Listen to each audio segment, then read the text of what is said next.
Good morning, good morning, good morning. Welcome to day 116 of the Free to Hope presents the 12 steps applied to COVID-19. Free stands for From Recovery, Emerge, Empowered. To do what? To give hope to others, help others prosper equally. The 12 steps were created by the Fellowship of Alcoholics Anonymous close to 90 years ago. I do not represent Alcoholics Anonymous, but I've been a proud and grateful member for 31 years. Yes, one day at a time. As of February the 23rd of 2021, yes, we celebrated recovery from alcoholism, drug addiction, and the associated behaviors, attitudes, and ideas. But by the grace of God, on February the 22nd of 1990, God met me underneath that parked car in the streets of Philadelphia, 3 o'clock in the morning, and said, enough is enough. Now you're ready. Since you called me in, I'm going to show you what I can do for you and what I've been waiting for to do for you. So to God be the glory. Now, he also delivered me and 7 of my family members from COVID-19. So we are in day 116 of restoration from the ages of 2 years old to 78 years old.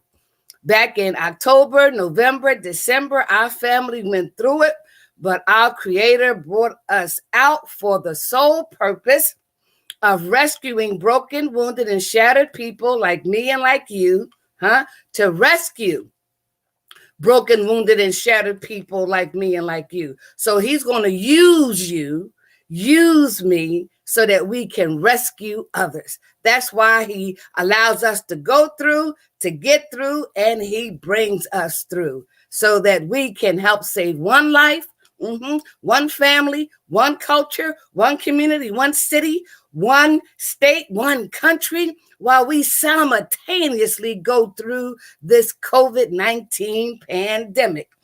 But it's not the first, nor will it be the last. But he has provided us with a solution, and they are contained in the 12 steps developed by Alcoholics Anonymous. So we're going to apply it to COVID-19 Anonymous. And for that, I am truly, truly, truly grateful. But I show my gratitude by allowing him to prepare me for what he has for me to do in order to stay sober, help another alcoholic achieve sobriety, but more importantly, to practice these principles in all my affairs, including COVID-19. So we want to pay homage and give acknowledgement to the Creator of us all. He knows the beginning, the middle, and the end of this pandemic. But guess what? We are in and can be a part of the solution and no longer a part of the problem. So I want to give 30 seconds in a moment of silence to our Creator. He breathed life into you this morning. He breathed life into me this morning. He woke you up this day, today, this day. He woke me up this day, and it will be, it must be a happy day because the Creator made it. And it is our choice and our decision that we make the best of it by giving him all the glory, all the praise, all the acknowledgement, all the worship, because we can breathe. We can smell, we can taste, we can feel, we can see, we can hear. But the goal is to listen. Listen to the 12 steps that are spiritual in nature so that we can learn, apply, and practice them in all our affairs using a spiritual angle to address any and all physical conditions. So, in addition to paying homage to our Creator, I want to pay homage to the entire human race as we simultaneously go through this knee-bowing experience. Won't be the first. It wasn't the first, and it won't be the last. But until God says enough is enough, like he did for me on February the 22nd of 1990, with this COVID-19 and everything else that goes along with it. But until he says enough is enough, we can be a part of the solution and not a part of the problem. We can apply these 12 spiritual principles to stop the perpetuation of the devastating impact, effects, outcome, and fatalities of COVID-19. So I want us to give 30 seconds of silence on behalf of the entire human race. Join me.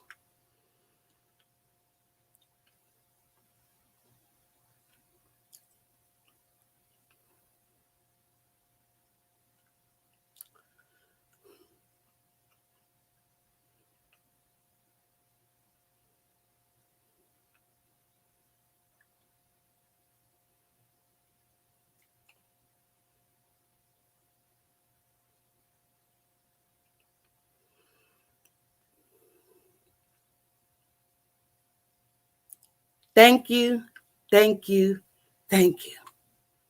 Thank you for just allowing yourself to be obedient. Because there, by the grace of God, there go I. There, by the grace of God, there go your family. There, by the grace of God, there go my family. There, by the grace of God, there go you. And so when we acknowledge our Creator, who knows the beginning, the middle, and the end of all things, then we can, like Donald Lawrence states in his song, Spiritual, realize that we are not a natural being having a spiritual experience. No, we are a spiritual being encased and walking in this natural experience. So when we apply these 12 spiritual principles to any and all conditions, we will not fear anything. As a matter of fact, we're going to use the acronym for fear to face everything and recover, face everything and rebuild, face everything and be rejuvenated, face everything and be restored to our God-given destiny, so that he can continue to use us until that destiny is fulfilled. And only he knows when that will happen. And I thank God for preparing me to do what I'm doing now, just to save one life, one family, contribute to one culture, one community, one city, one state, and one country. If you do your part, I do my part, and we encourage and motivate others to do their part, we can, we will, we must stop this perpetuation of this COVID-19 pandemic. So are you in the prevention mode, intervention mode, or the restoration mode of COVID-19? Are you being proactive, inactive, reactive, responsive, or responsible regarding COVID-19? Only you can answer that question. So when we talk about applying the 12 spiritual principles to COVID-19, we are only doing it so that we can be restored to sanity, soundness of mind, make rational decisions, rational choices, just to simply wear the mask, wash our hands, social distancing, contact tracing, getting tested, and getting vaccinated. So if you want to see my podcast from April the 1st of 2020, go back and look it up and come to day 115. But 115 is the number of days me and my family has been in recovery from COVID-19. So that means you need to go back to December the 3rd, and see what COVID-19 looked like on me. So just in case you're from Missouri, here it is.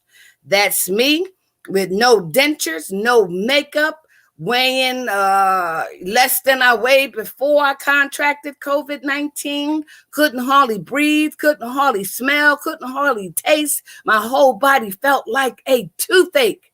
Yes.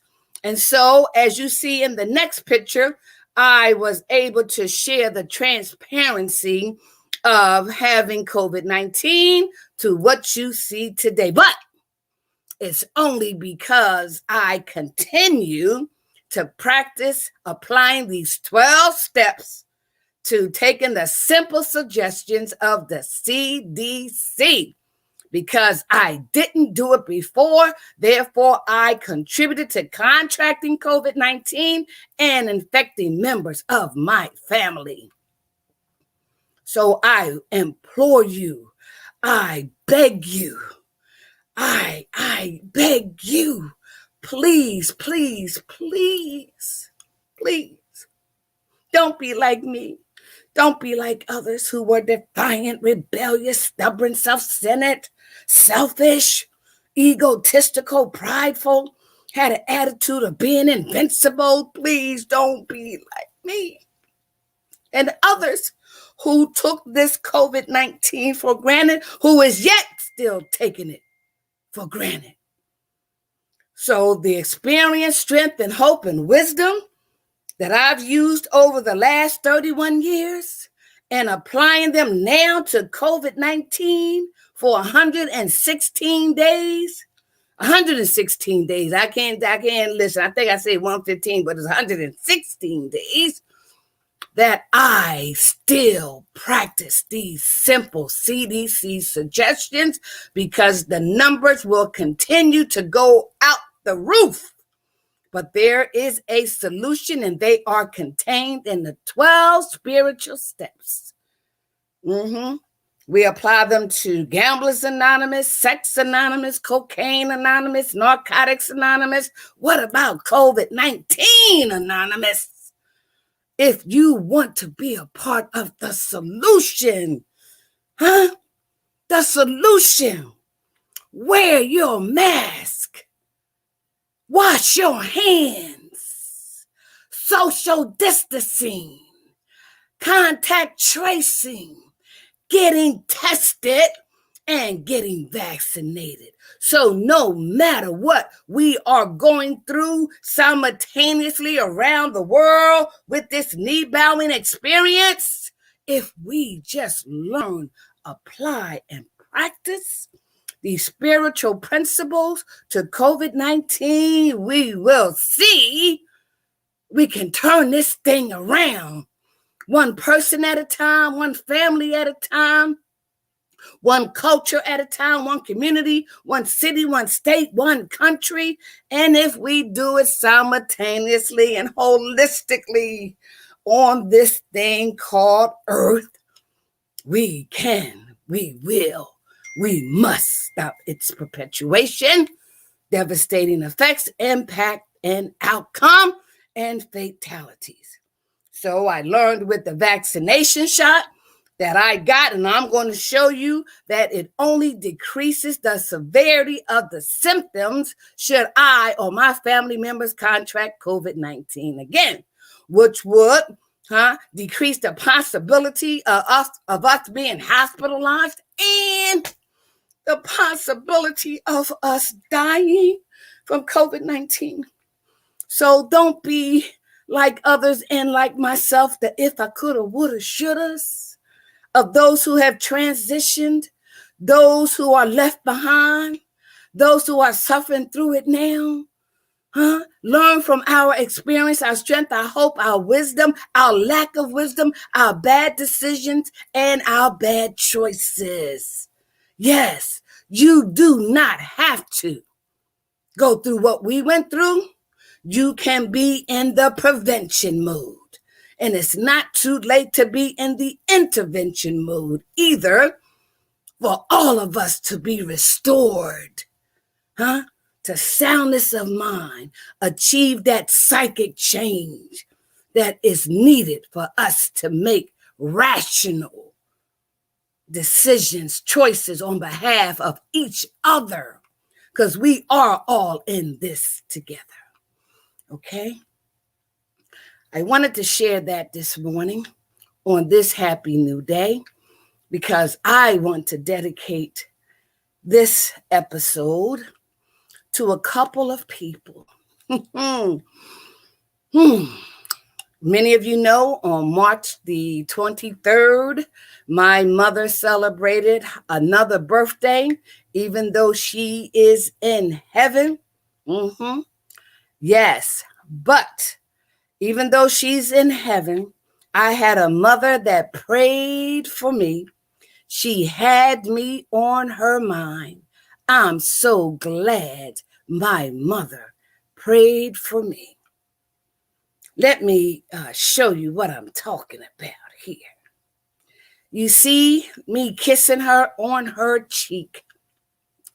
My mother was a strong woman. She was a dedicated woman. She was a servant of God. Most importantly, she was dedicated to her 6 children. Yes, Helen, Jones, Lamar, Hall, Taylor. Yes. I'm so glad my mother prayed for me. She had me on her mind. I'm so glad my mama prayed for me. Born March the 23rd of 1935, returned to God on May the 6th of 2016. But let me share with you another picture of me and my mama. You see that? You see what that book says? It says from crack to Christ. You see the woman above my mother's head, she is praying, she is praying, she is praying. I had a praying mother. Out of my mother's 6 children, 4 of us was addicted the same time, and I happened to be the worst. But I had a praying mother. And I've shared with you about my 4th step and where I did not like my mother. I was jealous of my mother because she got too much attention of my dad. I was labeled a tattletale by my siblings. My mother, while she was carrying me, had such disdain for my dad, which is why I came out looking exactly like him. But who would have known but God that through her struggle, through her years, through her journey, that she would get to see all of her 6 children live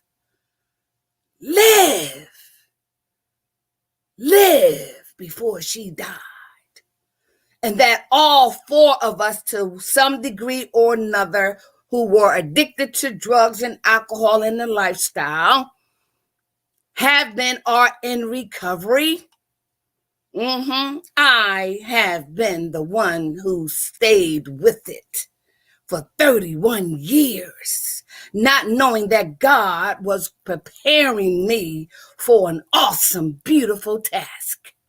And that awesome, beautiful task was to not only take care of 6 family members on hospice, but God sent me my mother, number 7, back in 2012.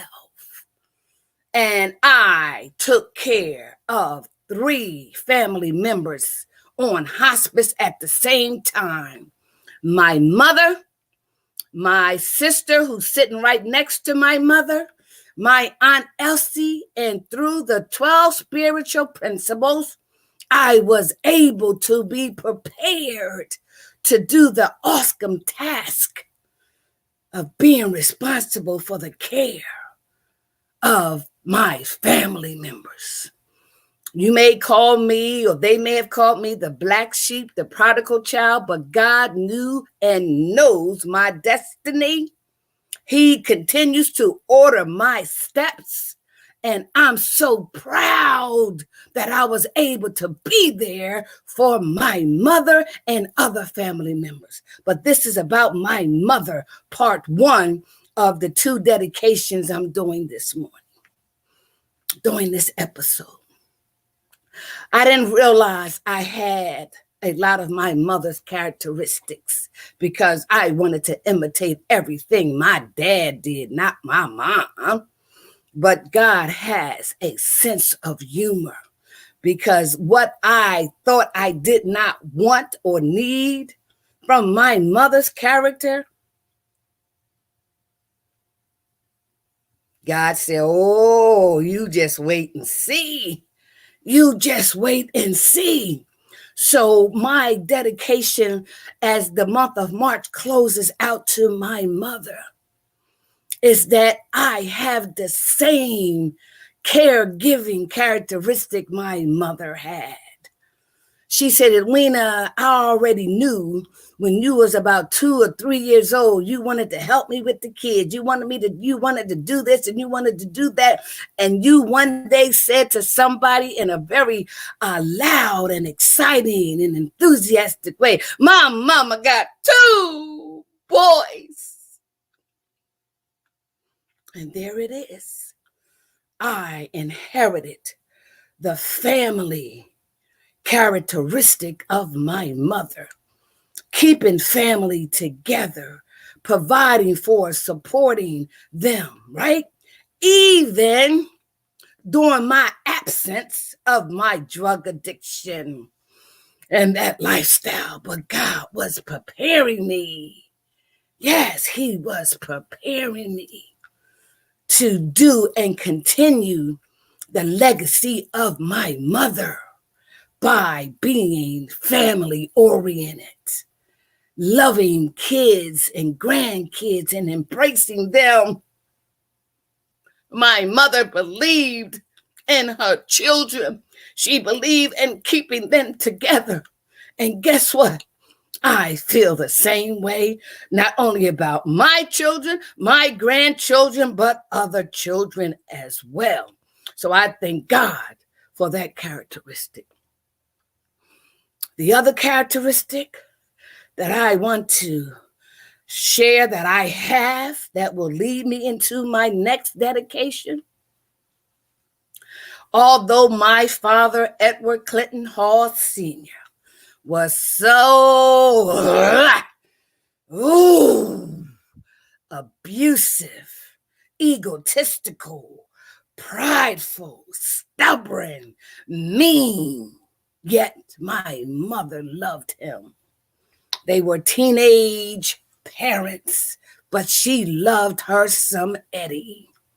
However, during their journey and her experiencing some devastating challenges, was told by her doctor as things began to get worse, he told her, Helen, if you want to be here for your children, if you want to continue to take care of your children, then you need to get rid of Eddie Hall. She said, I can, but this, but that, but this, but that. He said, Helen, if you want to be around for your children, you need to get rid of Eddie Hall. So what did she do? Because he was so much a part of her life. But she found Jesus. She found God in a way that most of us will find him, but I can only speak for my mother. And she had this prayer that she used, first of all, as children, her children. she would say, Lord, my babies won't be babies always. So she was a stick and stay nurturing mother. She wasn't giving us away, none of that. She even was told by my dad, they are your children. They not mine, they your children. And she said, Eddie, don't say that. You never know when you might need them. But she had to keep the focus on herself. And this was my mother's prayer regarding my daddy. She's prayed to God and said, Lord, if you take them out my heart, I can get them off my mind. Lord, if you take them out my heart, I can get them off my mind. But because I had a praying mother, he answered her prayers, right? And she found my stepdad, Arthur Bernard Taylor Jr., who gave her 41 years of blissful happiness. But during the time when my daddy, Edward Clinton Hall, was succumbing to all of his adversities and challenges and the close of his life, it was my mother. It was my mother that was by his bedside. It was my mother who went and cleaned him. It was my mother who said, I will go to Eddie and I will take care of him. My mother, in spite of how he treated her, how he abandoned her, how he abused her, how he neglected her, God gave her the strength to take care of Eddie. So you see, you never know what you're going to be prepared for. And so my mother allowed my dad to ask for forgiveness, and she forgave him. Yes, in spite of her being married to Arthur Bernard Taylor, he was and is a godly man. He understood that is the father of my children, and I'm going to him and I'm going to take care of him. And she did. Woo! So, you wonder why I'm telling you this story? Because that's another characteristic that I didn't know that I had from my mother. And I need to tell y'all that these tears that are flowing are happy tears. They are happy tears. I hope y'all can understand. They are happy tears. Why? Because of this spiritual program that I've been practicing for 31 years. These are happy tears. And yet, in spite of the painful experiences, but because I too know the God of my understanding, I say to God be all the glory. And so, the characteristic that I got from my mother was being there and being here for the father of my children. For the father of my children. So, let me share our journey with you. Okay? So, now, I'm dedicating this fairy tale story, and I'm sharing with you how it was through God's intervention and God's plan that Dwight Kenneth Dockery and Edwina Hall Dockery be brought together for several reasons. Okay, so I presently, this day, this minute, this moment, have him downstairs. Yes, in my living room. And because he's suffering from Alzheimer's and dementia, he is a at-risk faller. He has lost a lot of his memory. It comes and it goes. However, yes, this man who I met at the age of 12, and he was 27 at the time. He was my arts and craft teacher, and I had a crush on Mr. Doc. That's what we call him, Mr. Doc, at Connie Mack Recreation Center. And as a 12-year-old curious child, still wanting to find that daddy image or whatever, my eyes laid upon Dwight Kenneth Dockery. And from the time I was 12, listen, I had already set the stage of my hopes, my dreams, and they were all centered around Dwight Kenneth Dockery. Yes, I was only 12 years old and he was 27 at the time, but the seed was planted. And all I had to do was wait until the seed was nurtured, watered, cultivated, pruned, and all of that. And so as a result of that union at Connie Mack Recreation Center, yes, at the age of 15, and he was, 30? Yes, going to be 30, right? I made up in my mind that that's going to be my husband. Yes. A fairy tale love affair. That was going to be my husband. I'm not sure if he had an idea of it or not. I have no idea. But my idea was that was going to be my husband. I had a made up mind, no matter what and who, that was going to be my husband. I planted that seed. I went on with my life until such time it happened.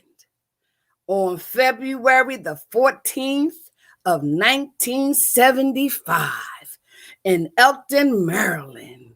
I was 19 and he was 34, and we were united in holy matrimony. Yes, yes, yes. At the age of 19 and he 34. I became Mrs. Edwina Kenneth Dockery. And I tell you, when I share about Doc, as many people calls him, and I just was so in love, so people say infatuated, but when I planned at the age of 12, our interaction back and forth, and I kept a diary. And my mother found that diary, and she wanted to know what in the hell you writing about, and who are you writing about? But I had a made up mind that was going to be my husband. So February the 14th, Valentine's Day, I'm wearing red, right? Valentine's Day in 1975 in Elkton, Maryland. We were married, yes. Now, similar to my mother and my dad, there were some challenges. There were some adversities, right? There were some hiccups, right? And I am just going to focus on the positive, right? Dwight Kenneth Dockery was a community-oriented man. He loved the fact that he relished in arts and craft and weightlifting and all that. So I'm talking about during the time you know, when we were all a part of Connie Mack and all the neighborhood kids loved Mr. Doc, right? And I'm not going to say love, because guess what? He's right downstairs right now. He's downstairs right now. And I am giving his kudos, his homage. I am recognizing him right now, this day, this episode, while he yet lives. While he yet lives. While he yet lives. And so when I talk about the kind of man he is and was in his prime days, don't get it twisted. God ain't called him yet, but he is preparing him. Oh, yes. How do I know? I had 7 people to know the signs as death approaches. Yes, I said it. All of us are dying. But I decided to give this time in honor of my husband, the White Kenneth Dockery, the father of my children, Kenesha Treasure Edwina Dockery, and Dwight Kenneth Dockery II. So he was in his heyday, a lover of children, arts and crafts, patience, He loving and caring. Everybody wanted to go see Mr. Doc. Mr. Doc, yeah, but guess what? You know, he had his little girlfriends visiting him throughout the years, and I'll be sitting at that table going, no problem, all righty then, right? And so one of his girlfriends named Sandy, I can say her name, she's passed, right? She said, you better watch that little girl. You better watch that little girl. He said, oh, no, oh, you better watch that little girl. She was right. Because I'm a Sagittarian. I took that arrow and I shot it. Pew! And who would have thought that on February the 14th of 1975, we would be united in holy matrimony. And when they say to death do us part, even though he yet lives this moment, which is why I'm giving homage to him, why he yet can hear, why he yet why he yet lives, right? And giving homage to the man of my dreams, the man of my life, the one I waited for so long. Yes. And God had the ultimate plan. God had the ultimate journey. Yes, it was God who brought us together, even up until now, 53 years later. Yes, we didn't stay together after we got married. All that time I wasted, I think, anyway. But through that union came 3 beautiful children. Kenesha Treasure Edwina Dockery. Let me take their picture off right here. This is me and my children. Yes, that's Dwight Kenneth Dockery II, and that's our daughter Kenesha Treasure Edwina Dockery. And guess what, y'all? Guess who God prepared to take care of her daddy? This one. Yes. But out of that union came 2 beautiful children. Even though they struggled with my addiction, they struggled with him being forced to work in order to help take care of them, they are yet God's children, and God chose Mr. Dwight Kenneth Dockery and Edwina Hall Dockery for our children to come through for whatever reason. And you better believe there is a reason. And so even though we had our issues and our challenges, and we went our separate ways. Look at where we are today. March the 31st of 2021, he is downstairs in my living room. God prepared me like he prepared my mother to take care of the father of her children, and God prepared me to help my daughter take care of her father, the father of my children. See, that's the characteristic that I was talking about. Having 7 people and going through the hospice, the Alzheimer's, the dementia, the seven things to watch for as death approaches. I called my daughter early this morning because I see the signs. And I called and I prepared her that time is getting close. Even though God knows the time and the day and the moment, but I have been prepared to see the steps as death approaches, and I'm giving homage to my husband, the white Kenneth Thackeray, while he yet lives. And we know that the last thing that goes is one hearing. Do you hear me? So when I look at this picture, we was in New York on a New York bench in the park, right?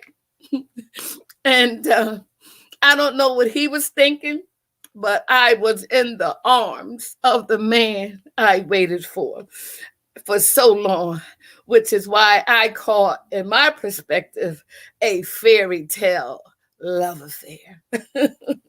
Like I said, I don't know what his intentions were, but my intentions was, look, that was mine. And I thank God for my daughter, because out of her brothers, yes, he had another child, Keith Dockery, by his late girlfriend, Penny. So give homage to her. Listen, no problem. Because God has it all in control. But out of my husband's 3 children, 2 of which are mine, he chose her. She didn't know that, or maybe she did, I don't know.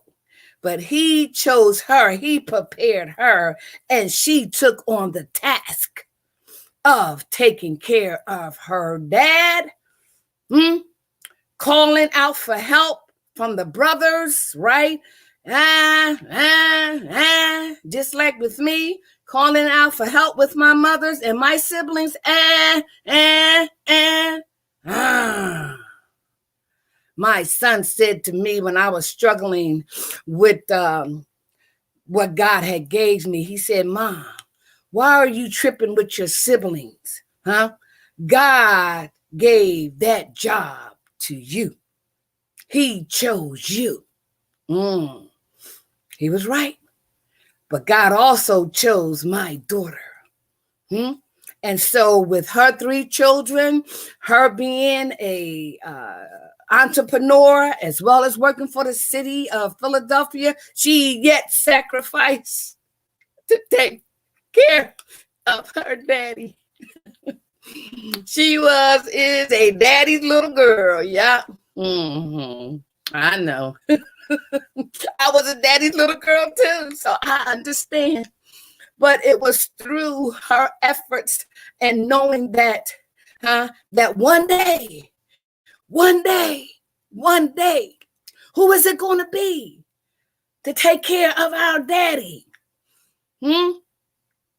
And she had already made up in her mind that it was going to be her. Just like I made it up in my mind he was going to be my husband. So my daughter and I kind of think alike, even though she may not agree, right? But I know what the challenges are and I know what to expect.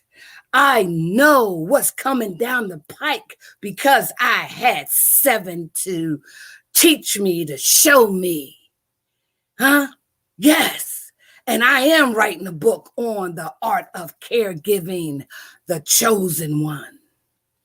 And so as my daughter, struggled through balancing, taking care of her dad, working, a breast cancer survivor.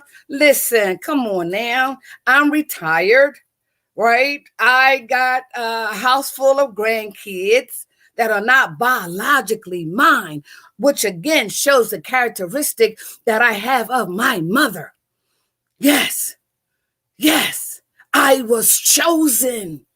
I was chosen to take care of 3 other family members, in addition to my 8 grandchildren. But now I have 11 grandchildren because I have the characteristic of my mother, Helen Hall.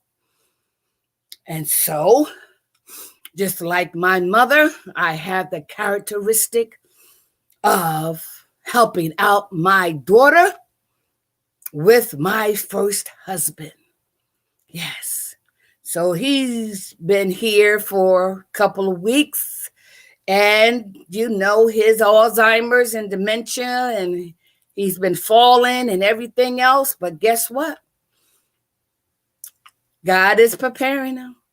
And I can smile today. God is preparing.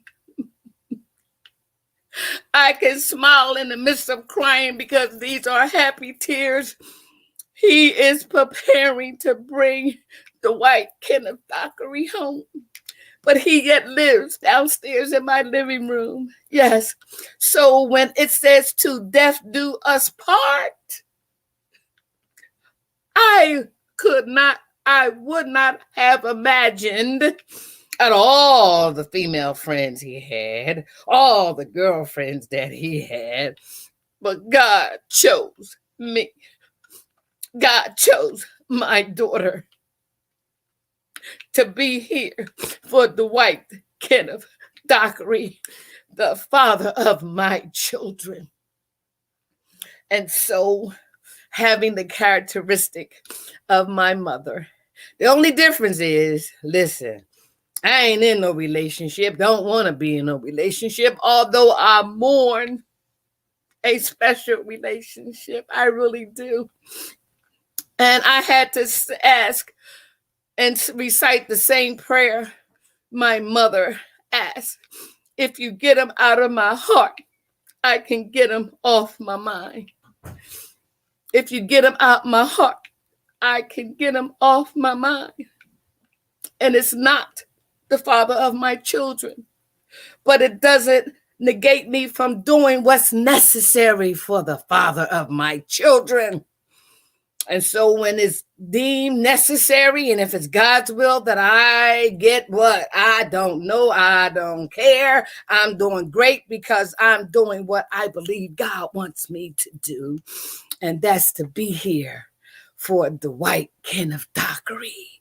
While he yet live, while he yet can hear, and while God is preparing to call him home. I know the signs, but God knows the date and the time. So my job, my honor is to make him as comfortable as possible, to attend to his every need, to be there, to hold him, to caress him, to kiss him, and to share our fairy tale love affair with him while he yet can hear. Because hearing is the last thing to go. So these are tears of joy. Dwight Kenneth Thackeray, the father of my children, my husband. And God, they say, only recognizes, from what I was told, the first marriage. But,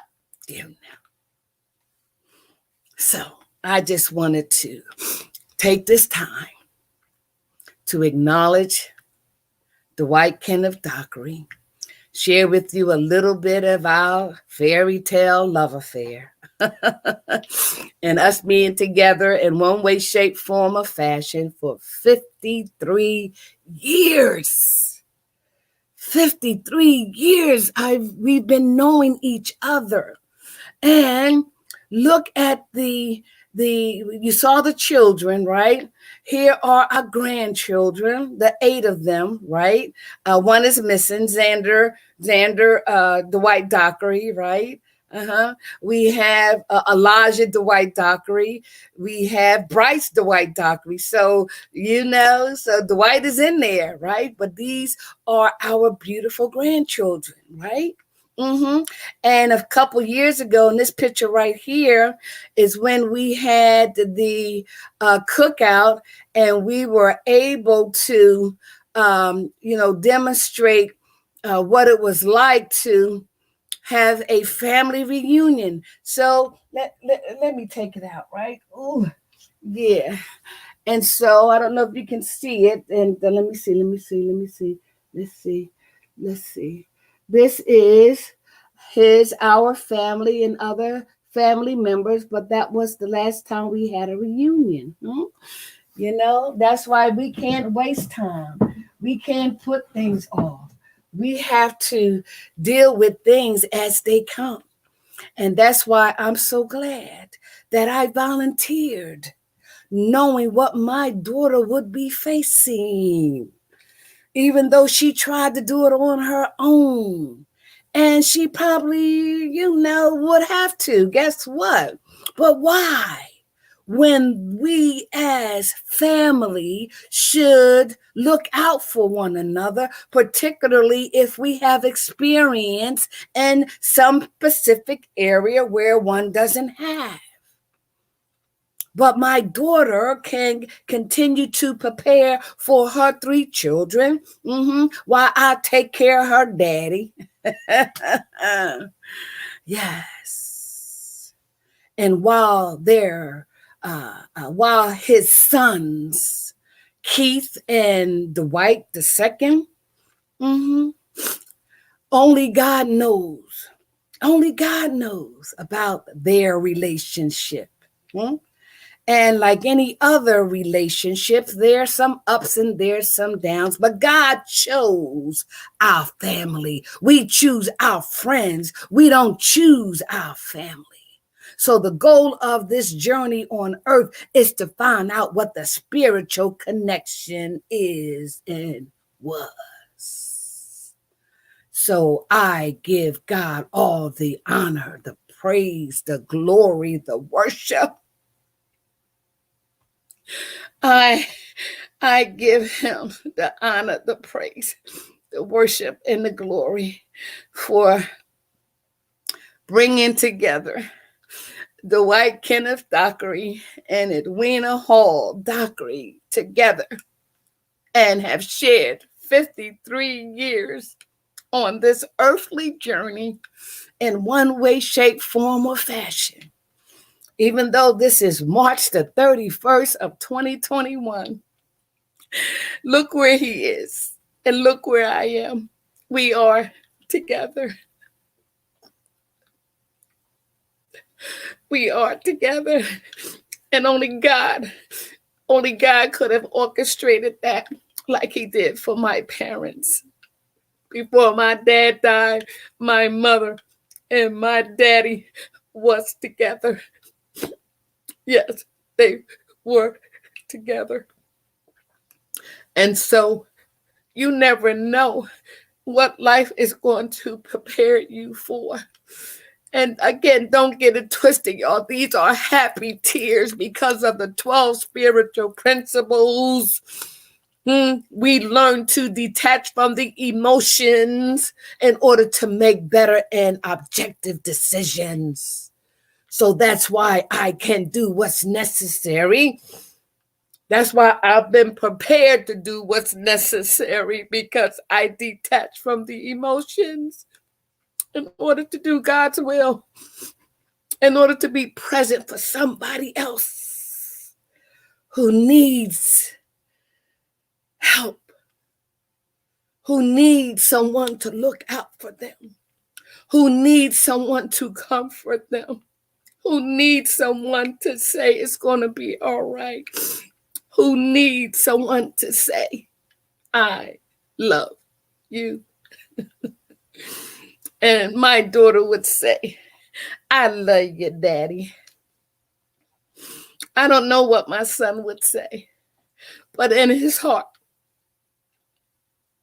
in his spiritual heart, he would say, I love my daddy too.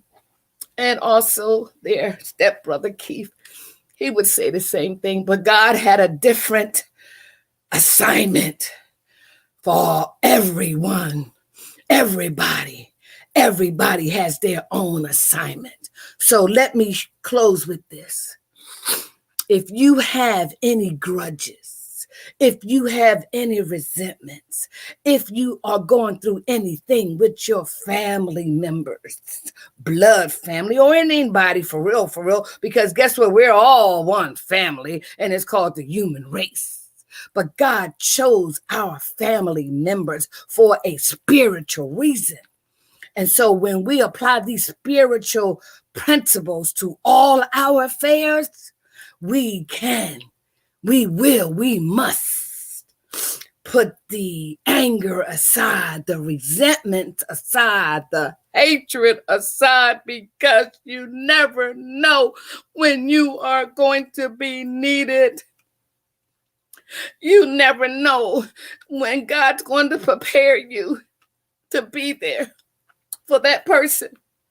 You never know what you're going to be called to do. So learn these 12 spiritual principles. Embrace the 12 spiritual principles. Internalize them, evaluate them, assess them, and then apply and practice them in all your affairs. And so I dedicated this time to my mother. Let's put her back on. Let's put my mommy back on. If I can kiss her now, I would, right? And so this is to my mother, Helen Jones Lamar Hart Taylor. My mama prayed for me. She had me on her mind. I'm so glad my mama prayed for me. And to also recognize my fairy tale affair, yes, with my first husband and the father of my children, Dr. Kenneth, Dwight Kenneth Dockery. And yes, his son is a doctor, Dr. Dwight Kenneth Dockery II. And my daughter, Kenesha Treasure Edwina Dockery. She's a CEO of A Woman's Touch. Yes, she is one of the top L&I inspectors for the city of Philadelphia. And I want to acknowledge our grandchildren, yes, and give homage to their granddad on behalf of him. Our oldest is Elijah Dwight Dockery. Then there is Zanaya Dockery. Then there is Shyla Dockery. Then there is Zayla Dockery. Then there is, who's next? Bryce Dockery. Then there's Amira Dockery. Then there is Alana Dockery. Then there is Xander Dockery. Those are the Dockery clans as a result of the union with me and Dwight Kenneth Dockery. To God be the glory. To God be the glory. And thank you for allowing me to share these special moments with you. You can do it too for your loved ones while they yet live. To God be the glory.